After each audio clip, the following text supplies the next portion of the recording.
Standing at nearly 10,000 feet, it seems you can see forever on the Tavaputs Ranch. Located in eastern Utah, the ranch covers more than 350,000 acres of private, state, and federal lands, and the family roots here go back to the 1880s. Yes, 1889, my great-grandparents came into this part of the country down in Desolation Canyon and started the beginning of the ranch. Desolation Canyon, that's over my shoulder there, that's where the home ranch was back then, McPherson's. It was the main thoroughfare from Robbers Roost to Browns Park. All Butch, Cassidy and the Wild Bunch traveled through there. Traded horses a lot with my family. A lot of history right there. I think it's just special to be here to follow in everybody's footsteps. It's pretty neat to be the 5th generation here on the ranch and just do what my grandparents were doing. We run about 1,200 cows, cow-calf operation. We summer on these high plateau mountain ranges in the summertime.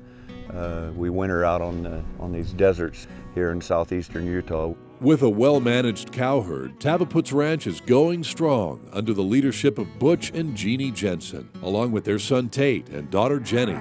Just as it was done a century ago, they trail their cows from the desert winter range to summer on the Tavaputs Plateau. This terrain here, it's pretty unforgiving, so it's pretty much everything on a horse still, and the cattle, they know where they're going. They like to come, but yeah, you still have to do everything on horseback.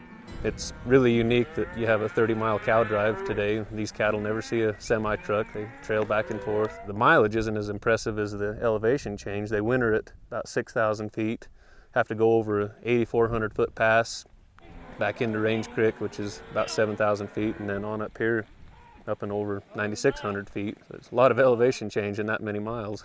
Sharing the story of cattle ranching and caring for the land, as well as adding to their income, is one reason the Jensens have long opened Tavaputs Ranch to guests who take in the natural beauty and get a taste of the cowboy way. We cater to guests from all around the world, from family retreats to, Range Creek tours to anything like that. And I guess my main job is making sure their bellies are full and making sure that they're treated like family. We meet wonderful folks, and they truly enjoy coming to a real working cattle ranch. A lot of them get to herd cows while they're here with us. We have a beautiful herd of wildlife, the mule deer and elk, and they'll get to see a bear once in a while. Wildlife is plentiful on Tavaputs Ranch, especially as the Jensen family has worked to develop ponds to control invasive sagebrush and manage the land to keep the forage in peak condition. All you got to do is drive across this ranch, and you can tell by the vegetation, that we haven't been abusing this land, that we're taking care of it. It's all in really good shape in terms of how its potential to produce a variety of forage and be a good habitat for animals of all kinds. And that's pretty much the index for me in terms of its stewardship. I think the biggest thing that we talk about is our not using every blade of grass, every AUM. You've got to have the buffer zones.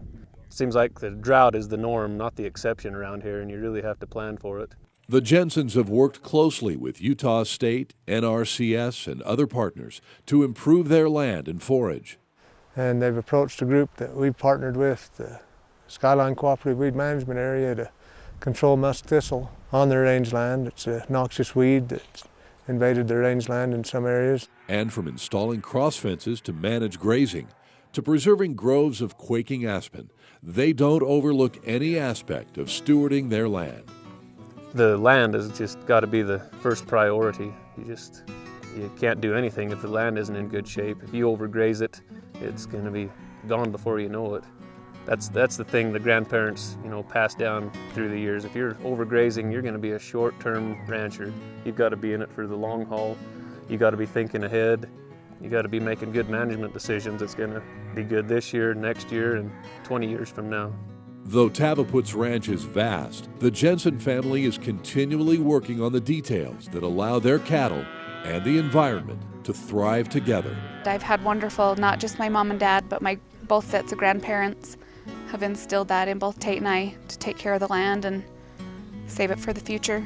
I think that's a testament to what we're doing here, that withstand the generations and the test of time. There's been a lot of changes here since 1889, but we're still running cattle in the Tavaputs Plateau. I think it was instilled in Butch and I from our parents and from my grandparents, you know, to take care of the land, and I feel like we're doing a good job. Throughout our family's history, you know, it was always taught us that you know, if you don't take care of the land, it's not going to take care of you. You know, we're not in it for just a short time, make some money thing. You got to look down the road and try to maintain it for future generations.